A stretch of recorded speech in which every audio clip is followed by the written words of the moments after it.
balikan na lang doon siguro.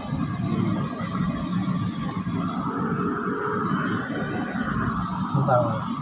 Diyan Sa kabila, dito na. dito sa kaliwa. Balikan mo yung tabi mo. Doon ulit?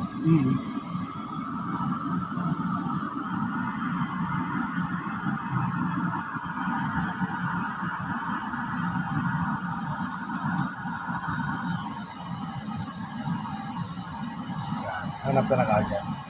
Pwesto ka na kagad dito. Gigilid ka na. Ganyan na.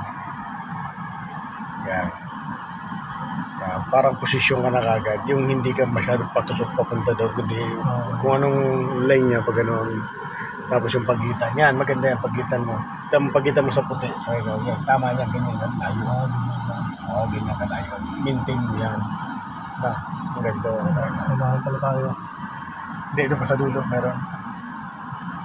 Yan, mahaba yung pick-up na yan. Kaya medyo mahirap yan. Mahaba-haba. Pero pag alam mo ng reference, madali na. Ayan, nasa pula. Ulit. Tapat mo yung side mirror mo sa pula. Malapit ka ng konti lang. Yan, okay na yan, brother. Yan.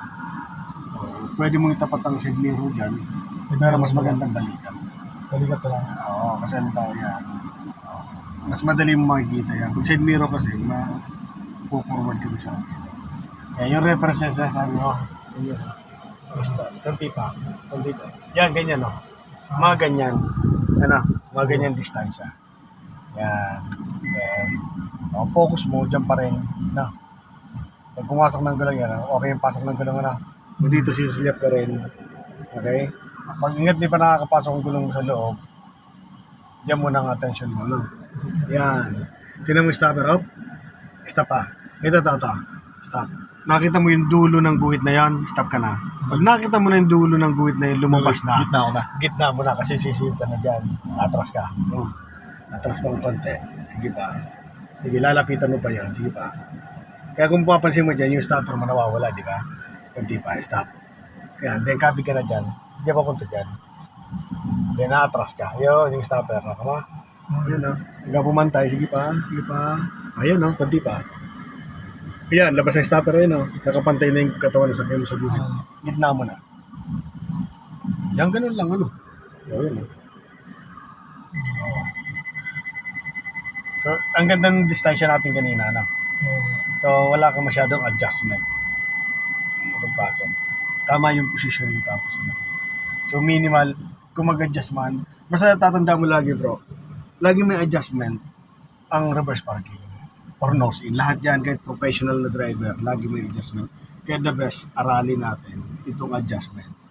Pag nasikip ba, anong gagawin mo? Pag maluwag ba, anong gagawin mo? Pag pantay ba, anong gagawin? Diba? So, yun ang importante doon na alam dapat ng isang kagaya mo na bago nag-aaral ng driving. Yung pag-a-adjust. Kasi pwede kong turo sa iyo, perfect. Kung perfect natin yan.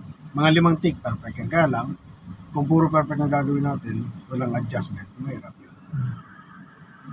Hindi naman sa lahat ng bagay eh. Perfect. Perfect. Yan. Pati sa buhay yan. Okay, so isa pa.